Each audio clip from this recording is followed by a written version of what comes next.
You're listening to the Jefferson Exchange. Thanks for joining us. The JX starts today with the debrief.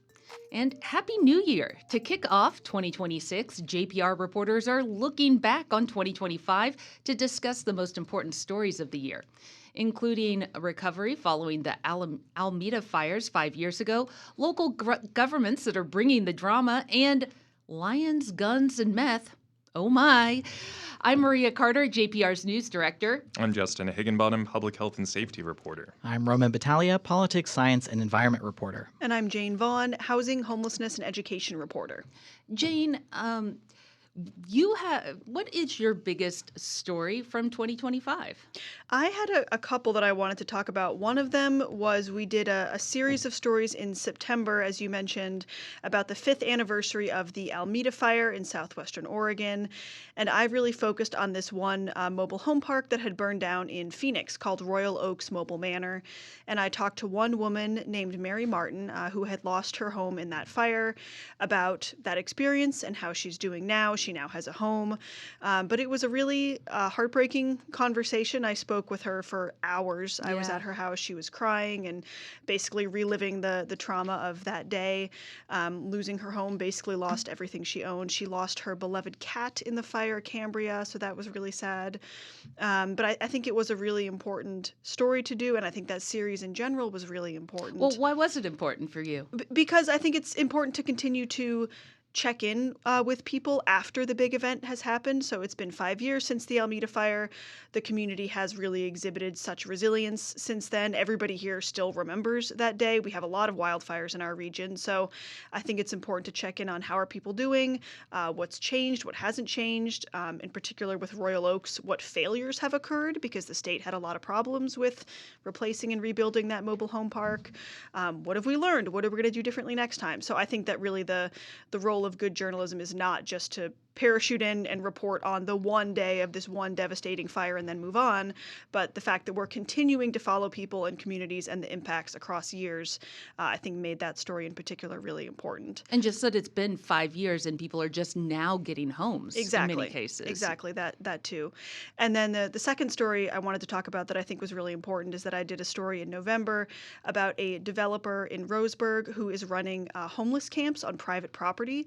And I've done a lot of reporting on homelessness in Grants Pass, but it's always interesting to look at how other cities are doing with trying to address this problem and compare across our region. We cover a pretty large region.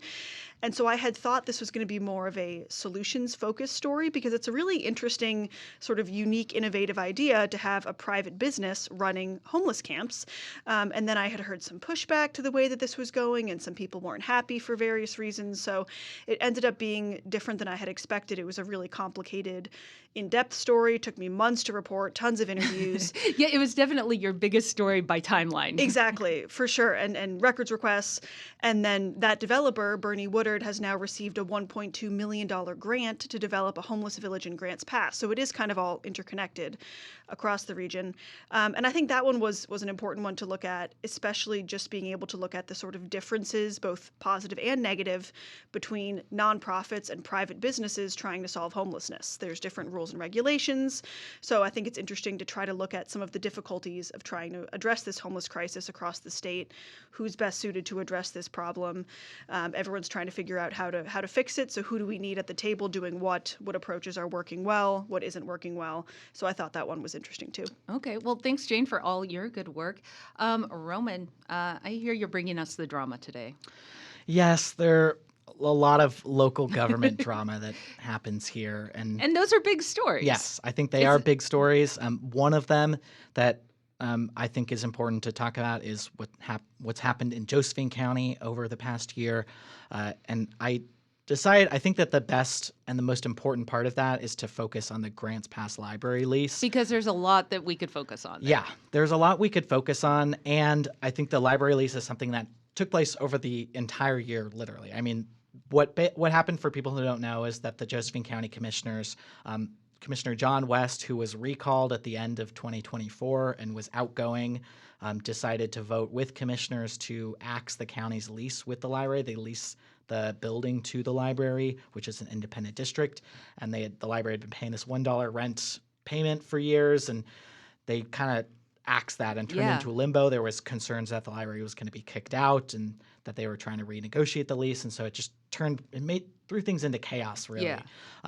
The library then started working on negotiating a lease. They wanted to, get some better agreements, ensure that they couldn't be kicked out with just 30 days notice. And they're working on a new building, but they want to stay where Exactly. they are for the next few Yeah, years. they have to stay where they are because it's really hard for a library to move. Yeah. They had come to an agreement with Josephine County, or at least they thought they did, but then the interim county commissioner, Andreas Bleck, who was taking the place of John West, voted last minute to amend the agreement and get rid of that, to allow the county to terminate the lease with 30 days notice again, which was non-negotiable for the library. So finally, in the end of September, the library and Josephine County finally came together and approved a lease that both sides actually agreed on, it was just the culmination of a lot of drama. There was a lot of press releases, a lot of fighting, and this Grants Pass library drama was just one of the factors that led to a recall effort against both the interim commissioner, Andreas Bleck, and one of the commissioners,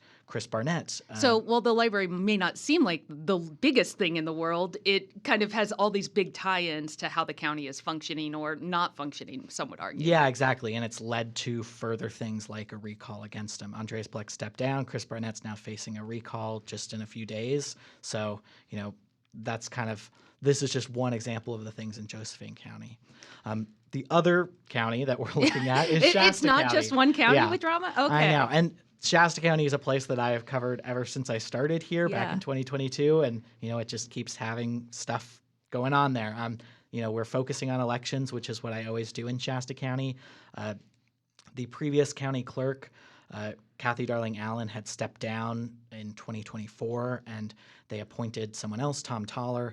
So earlier in the year, Tom Toller also stepped down from the position, and Clint Curtis was appointed to the position of county clerk, which oversees all of the elections. And who is he exactly? This was a really controversial appointment. I think that's the big thing to point out there. He is this software developer who lived in Florida for a while and is a self-proclaimed Democrat and claims that he's been able to develop software that hacks into election systems. So he is sort of an election skeptic and is really concerned about the security of elections and stuff. People will call him an election denier. So he ended up firing the assistant county clerk who's been there for a long time and was seeking to take the position of county clerk, Joanna Franciscat. He's had these really grand dreams of reforming the election system and basically turning it into, his dream version of how elections should be run. It's really putting a critic in charge and saying, prove it, right? Yeah, exactly. And he's never actually run an election before. So he doesn't really have any experience in running elections. He's just talked a lot about them. So he's had funding challenges getting the county to actually fund these dreams, but ended up implementing some form of that, including some CCTV cameras and monitoring systems with a little bit of money that he was able to sort of negotiate. That kind of led to a interesting November election. It was a little bit bumpy.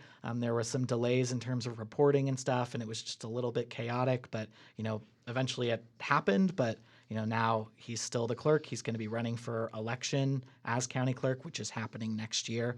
And he's going to be facing against the assistant county clerk who he fired, Joanna Franciscat. And so that's something you'll hear more from us on. Thanks, Roman. Justin, you had our lions, tigers, and meth. Tell us about that and why it's one of your big stories. Yeah, so that's the first story I wanted to talk about, was this raid of a zoo in Coos County and the following arrests from that raid. So I covered it probably the most times, during debriefs, which makes me think it was pretty important. It was also, I think, just the largest crime story, I think, in our region, or at least the most interesting. And I cover crime, so this goes on my list.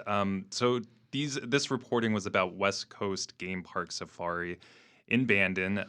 That was a roadside zoo, which has operated for decades. Many people in Oregon. If you haven't been there yourself, I'm sure you've seen the billboard or the flyers for it. And I started getting these tips about this place and allegations of animal abuse and neglect. I ended up doing some stories about federal inspectors finding a lot of violations of federal animal welfare laws at the facility. But the tips kind of kept on coming through and some rumors. And this was before there was a bust. You were getting these tips and had started reporting. Right. Yeah. This was before the raid. And these tips involved, some pretty outrageous claims, like involving drugs and weapons and a lot of cash, like on the property. But there just wasn't a lot I could do until there actually was a law enforcement action, which ended up happening. So the owner of the zoo, Brian Tenney, was arrested. Authorities raided the zoo. All of the animals were sent to sanctuaries. And during that raid, police found a decent amount of meth. And they found a lot of guns and a safe with over $1 million in cash for some reason, Wow. which confirmed some rumors I had heard. And I was finally able to put together this feature. And it also just made the whole thing very, very dramatic. So just to be clear, Tenney has been proven guilty of anything yet. He's going through the court system slowly, and I'll be following that coming up. And what was your other big story of the year? The other important story I covered was this investigation into our non-logging forestry industry in Oregon and specifically Jackson County. So I think this is an important story because wildfire prevention and forest thinning, all of that is a huge priority right now because of wildfires. And there's a lot of money that goes into that. But who's actually doing that work, I think, is surprising. So most of this work is being done by H-2B visa holders. Those are also called guest workers, and most of them are from Latin America. Last year, the federal government approved nearly 13,000 H-2B visas just for this specific non-logging forestry type of work. And Jackson County accounted for over a quarter of those, by far the highest out of the entire country. Since 2018, that number has actually grown by over 40%. And the Rogue Valley, the contractors who hire those guest workers, they've brought in over $879 million in federal contracts, which took me quite a while to add up. I also tracked how this industry ended up looking like this and went into some of the history of the hodads. Those were co-ops set up in the 70s, and they would do mostly tree planting and other things like that. And over the decades, these workers were replaced by guest workers, mostly because of the economics of it. It was cheaper to hire guest workers. So for me, this story kind of had it all, like wildfire prevention, immigration issues, and just a huge local industry. And some historical context, too. Yeah. Okay, well, thanks, Justin. We also want to look ahead for the year to come.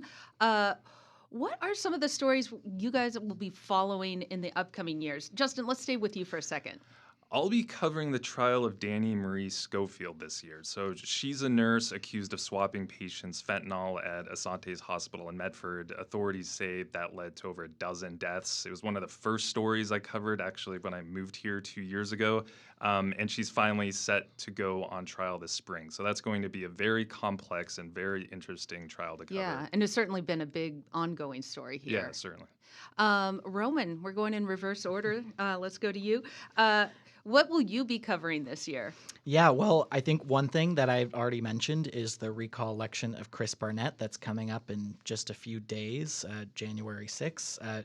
We'll see what the results of that are and if that will throw more wrenches into Josephine County politics. I'm also really curious about who's going to be appointed to, the vacant seat there if he is recalled. It's also going to be just a big election year. I mean, we're watching the Shasta County clerk. There's probably a lot of other elections that I think are going to be really important that I'll also be watching there. Okay, thanks, Roman. And Jane, look into your crystal ball and tell us your predictions. I have a couple. I think number one, I think we're going to keep looking at sort of the local trickle-down effects of changes federally. We've done some of that already. For me, it's been sort of education and homeless-related stuff, but how are changes at the federal level trickling down to affect our communities here in Oregon and California? And then I'm also especially interested to look at how student test scores and attendance in schools might change. Oregon in particular is doing quite poorly at this. In the 2024-2025 school year, only about 2/3 of students in Oregon attended school at least 90% of the time. And a lot of districts also had really low percentages of students meeting state grade level expectations for 3rd grade English, language arts, and 8th grade math. So this is a really big problem. It's often blamed on COVID. It's been years since COVID. And so I'm curious about how states and districts and teachers are going to be working to hopefully actually really fix this problem and see some big gains in the next year. Okay, well, thank you to all the reporters who've been covering everything this year, and we'll be covering all this news next year, too. That's it for the debrief this week. Thank you for listening. You can reach the newsroom with comments on our coverage and suggestions for things we should cover in the future through our news tip line. That's on our website, ijpr.org. And you can find this program and more at jeffexchange.org or on your favorite podcast platform. Don't go away. Coming up, we'll hear from a Southern Oregon University professor who returned to Ashland after working for the United States Agency for International Development.